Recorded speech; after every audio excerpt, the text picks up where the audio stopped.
There is a woman standing at a window in a city that is about to fall, and she already knows it.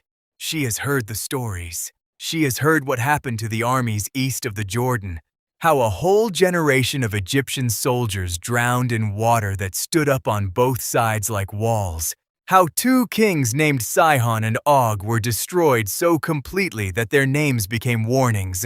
She has been living inside a city of people who have also heard these things, and she has watched what fear does to people who hear something true and decide to ignore it. Rahab does not ignore it. She sits with it. She lets it settle into her bones until it becomes something harder than fear. It becomes a decision. This is where the story begins, not with two spies climbing over a wall, but with a woman who had already been thinking long before they arrived. Joshua 2 opens with a very brief sentence about two men being sent to scout the land, particularly a city called Jericho, and within a single verse, they are already inside the house of a woman named Rahab. The text does not tell us how they found her or why they chose her door specifically. It simply places them there, and the placement itself carries meaning. These men, on a mission that could not afford to fail, ended up under the roof of someone the city of Jericho would have considered expendable. The story is already doing something quiet and deliberate with that detail. Rahab is identified in the text as a prostitute. The Hebrew word used is zona, and scholars have discussed at length whether this means she ran an inn or operated in the more literal sense of the word. The honest answer is that the text uses a word that carried social stigma regardless of interpretation, and the point seems to be precisely that she existed on the margins of her own society. She was not a military commander. She was not a city elder or a civic leader. She was someone whose survival had always depended on reading situations quickly and making practical decisions in conditions that were not safe. Notice that the very skills her life had required were exactly what this moment would demand from her. When the king of Jericho learned there were Israelite spies in the city, his messengers came to Rahab's door with a direct command: "Bring out the men who came to you." The language is blunt and official and carries the full weight of royal authority behind it. A person with less nerve would have complied immediately. A person with less nerve would have calculated that protecting foreign spies against the king's explicit order was not worth whatever these strangers could offer in return. Rahab does something else entirely. She hides the spies under bundles of flax drying on her rooftop, walks back down to her own door, and tells the messengers that yes, those men were here, but she did not know where they came from, and they left before the gate closed at dark. She even suggests which direction to chase them. The messengers leave, the gate closes, and Rahab climbs back up to her roof. What happens next is the pivot of the entire story, and it is worth slowing down for it. Rahab speaks to the two hidden men before they sleep, and what she says is not a negotiation. It does not begin with a request. It begins with a confession. She tells them she knows that God has given this land to them. She uses a specific word, the word no, and she uses it with a certainty that has nothing hesitant about it. She says the terror of Israel has fallen on all of them. She says hearts have melted and courage has collapsed. And then she does something that sets her apart from every other person in Jericho who had heard the same stories and felt the same terror. She names the God behind the events. She says, "The Lord your God, He is God in heaven above and on earth below." This is not a polite acknowledgement. This is a theological statement from someone who had no priest to teach her, no Torah scroll in her house, no community of believers around her. She had heard things, processed them alone, and arrived at a conclusion about the nature of reality that even some of Israel's own people had not consistently held. Notice what the text does not say here. It does not say Rahab had any kind of private vision or supernatural experience to confirm her faith. There is no angel appearing to her, no voice from a burning object, no sign in the sky. She arrives at this confession through the same information that everyone else in Jericho had access to. The stories about the Red Sea were not a secret. The defeat of Sihon and Og was public knowledge. What Rahab does with that information is different from what her neighbors do with it. They hear it and feel trapped. She hears it and reaches toward the source. This is what makes her declaration extraordinary. It is made from the outside, with nothing but second-hand accounts and the reasoning of a mind that had decided to take what it heard seriously. After the confession, she makes her request. She asks for kindness in return for kindness. She uses the Hebrew word hesed, which appears throughout the Old Testament to describe loyal, covenant-bound faithfulness, the kind that does not evaporate when circumstances become difficult. The word choice is striking, because hesed is almost always used to describe what God gives to Israel. And here, Rahab is using it to describe what she has already extended to two foreign strangers on her rooftop, and what she now asks to receive in return. She asks for her life and the lives of her father, her mother, her brothers, and her sisters. She asks for everyone she has. This is not a small request. She is asking these two men to bind a promise into the middle of a military campaign, to remember one house in a city that will be destroyed. The spies agree. They tell her to bind a scarlet cord in the window she lets them out of, to gather her family inside that house, and to keep what has happened between them. If the cord is there and her family is inside when the army comes, they will be safe. If anyone leaves the house, his blood is on his own head. The terms are clear, and the cord is the sign. Rahab ties it immediately. She does not wait until the night before the battle. She ties it right then, while the agreement is still warm, while the men are still in earshot.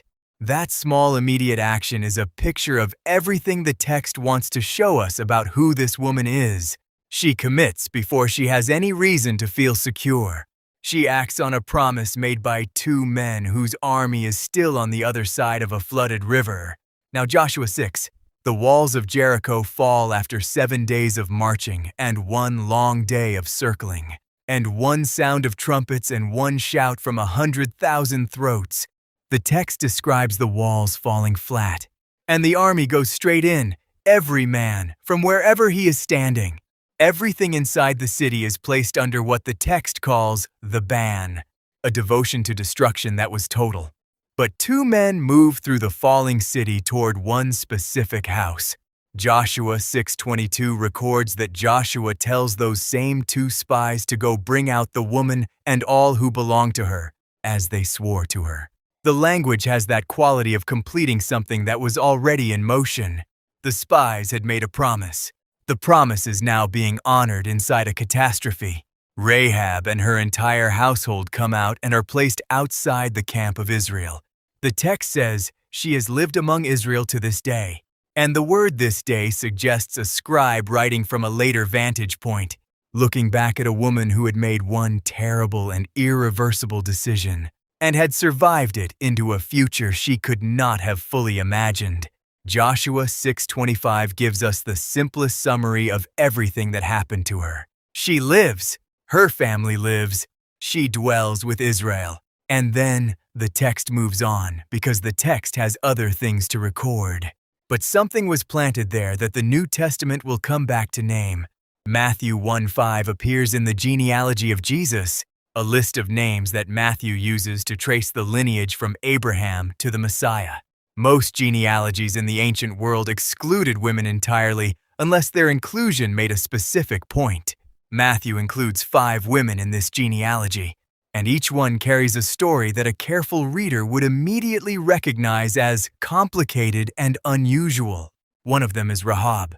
The verse says Salmon was the father of Boaz by Rahab, and Boaz was the father of Obed by Ruth. She is placed between 2 names that are themselves deeply important in the story of Israel. Boaz, her son, would become the kinsman redeemer of Ruth, and their child Obed would be the grandfather of King David. And David's line runs directly to Jesus. Rahab is not a footnote in the margin of this story. She is in the bloodline. It is worth pausing at what this placement means. The genealogy in Matthew 1 is a theological argument, not just a historical record. Matthew is making a case about what kind of Messiah Jesus is and what kind of people God has always worked through. And the argument includes a Canaanite woman who was a prostitute from a city that Israel destroyed, who had never been part of the covenant community before she chose to be, who acted on secondhand information and a scarlet cord and a word from two strangers she had no solid reason to trust. Matthew's genealogy places her name where it cannot be missed, and the message in that placement is quiet but very clear. Hebrews 11 is the chapter that many readers know as the Hall of Faith, a long recitation of people from Israel's history who are held up as examples of trust in God. The names here are expected ones for the most part. Abraham, who left without knowing where he was going. Moses, who chose hardship over comfort. The chapter is building a case that faith is the substance of what is hoped for and the evidence of what is not seen, and it is illustrating that case with lives. And then Hebrews 11:31 says this, "By faith, Rahab the prostitute did not perish with those who were disobedient, because she had given a friendly welcome to the spies." The text does not remove her title. It includes it, by faith, Rahab the prostitute. The contrast between the title and the commendation is not accidental. The writer of Hebrews could have said simply, Rahab or the woman of Jericho. The word prostitute is kept because it is part of what makes the faith visible. She was not someone whose background made faith easy or likely. She was someone whose background made faith an act of reaching towards something she had no natural claim on. Notice also who she is placed beside in the chapter. Abel, Enoch, Noah, Abraham, Sarah, Isaac, Jacob, Joseph, Moses, the Israelites at the Red Sea crossing. The list includes people who spent decades or entire lifetimes in relationship with God. Rahab is placed alongside them for one act, one decision made at one hinge point in her life, where the situation could not have been more dangerous or the cost could not have been more total. The writer of Hebrews reads her story and sees faith, full and genuine faith, expressed not over years but in one night on a rooftop in Jericho. There is something that deserves careful attention here, and it is this. Every major witness to Rahab's story, Joshua, Matthew, Hebrews, treats her faith as real. There is no qualification inserted about whether she fully understood what she was doing. There is no footnote about needing more time to learn or more information to confirm. The texts receive her on her own terms, as someone who heard, processed, concluded, and acted. The New Testament looks back at her and sees a member of the cloud of witnesses, a woman whose name belongs in a list that begins with Abel and runs toward Christ. Now step back from the text for a moment and think about what kind of person Rahab was. She lived in a city surrounded by other people who had access to the same information she had.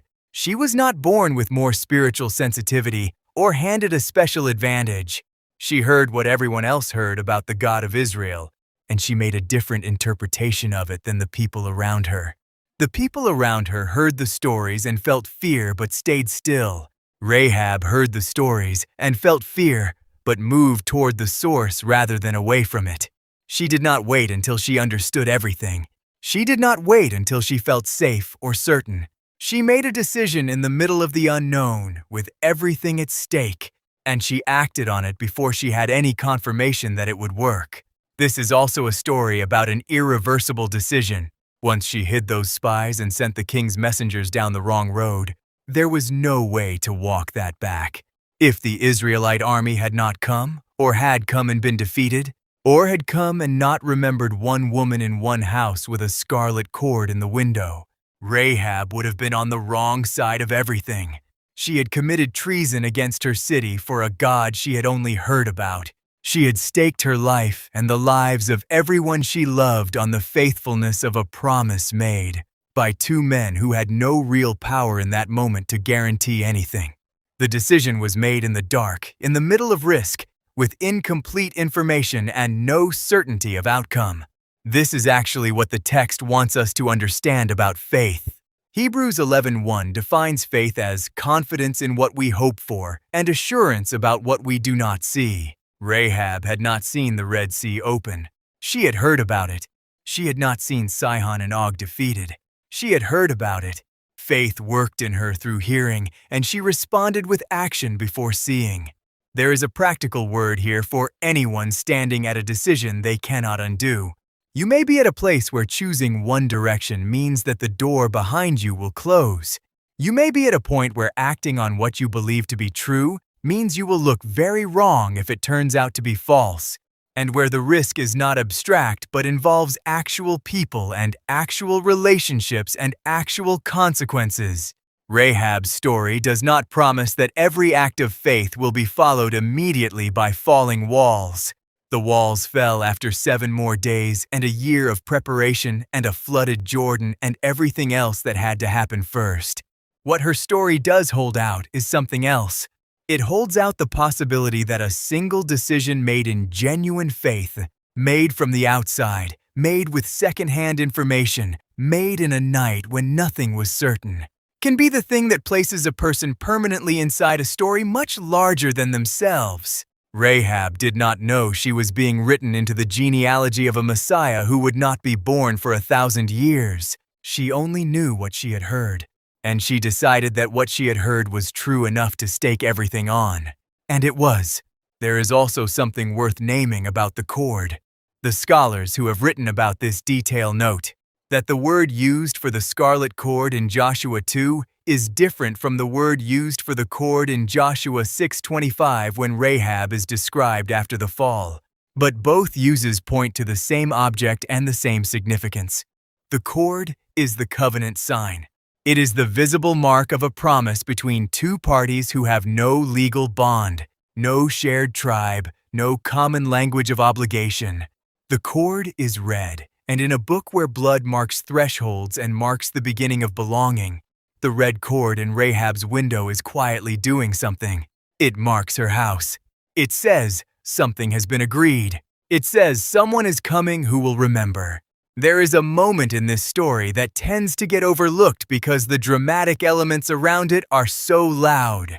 When Rahab sends the spies away through her window with a rope down the wall and tells them to hide in the hills for 3 days, she does not go with them. She stays. She goes back into the city that she knows is going to be destroyed. She goes back to her family, and she has to explain to them what has happened, and what they need to do and why they need to trust her without being able to tell them everything. She becomes the one who holds the promise inside a doomed city. She is the carrier of it. Every day she wakes up and the walls are still standing, and the city is still there, and the scarlet cord is still in the window. She is living in the space between the promise and its fulfillment. This is not easy space to inhabit. It is the space that faith lives in. It is also worth noting, gently and without overstating it, that when Rahab says her famous confession to the spies in Joshua 2:11, she is not yet inside the community of Israel. She is not converted in any formal sense. She has not been circumcised into the covenant or made any legal declaration. She speaks her faith out loud in a dangerous night in the middle of a spy mission, and that speaking is received by the text as enough. The New Testament confirms this reception.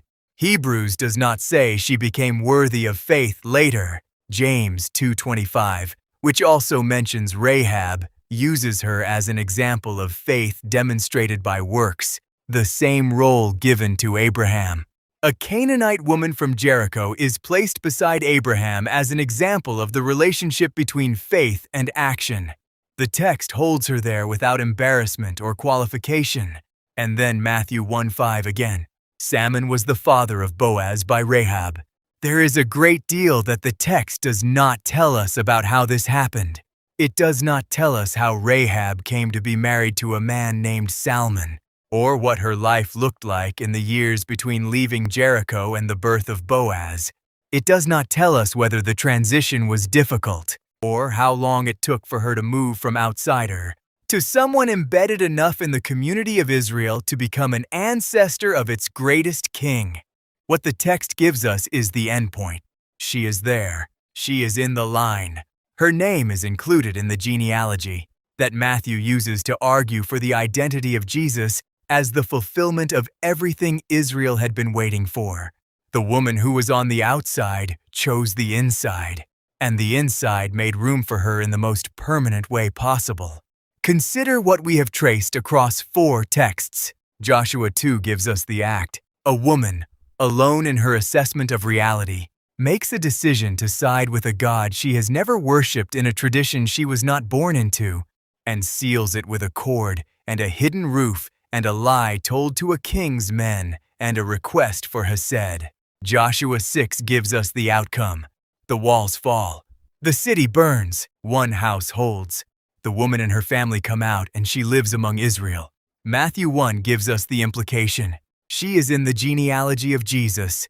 The decision she made on one night in Jericho has a line running through it that extends all the way to the incarnation of God. And Hebrews 11 gives us the interpretation. This was faith. This was the real thing. This belongs in the same list as the greatest acts of trust in the entire biblical narrative. Rahab is not a side character in a spy story. She was never a side character. She was a woman doing the most important work of her life in the middle of someone else's mission, and the biblical record kept noticing her long after the mission was over. She shows up in Joshua. She shows up in Matthew. She shows up in Hebrews. She shows up in James. The texts cannot leave her alone because she represents something they want to keep saying. That faith is not a matter of background or credential or how long you have been inside the right community. That God does not locate Himself only among those who were already looking. That a person on the outside, working with what she had heard, deciding with everything at stake, can make one genuine movement toward the God she had only heard about and find that the movement is received. That the cord can stay in the window for 7 days. That the walls can fall. That the house can hold. If you are standing at a decision today that cannot be undone, notice what Rahab did not wait for. She did not wait for certainty. She did not wait for the fear to stop. She did not wait until she had processed every implication, or until the situation felt safer, or until someone she trusted more told her it was going to be all right. She made her assessment of what was true. She acted on it while it was still terrifying, and she tied the cord immediately. The cord was in the window before the spies had finished climbing down the wall, before the 3 days, before the crossing of the Jordan, before the 7 circles and the 7th day and the shout. The cord was already there. She had already decided. Before the end of this video, here is a question worth sitting with and sharing in the comments below. Rahab had only heard about God. She had no community, no scripture in her hands, no long history of relationship. Yet her confession in Joshua 2 is received by 3 separate New Testament writers as genuine, significant faith. What does that tell us about how faith begins? Is there something in Rahab's story that speaks to wherever you are in your own understanding of God? Share your thoughts in the comments. Every response there helps this community think together. If this helps Scripture feel clearer, subscribe to Rincora for calm Bible explainers like this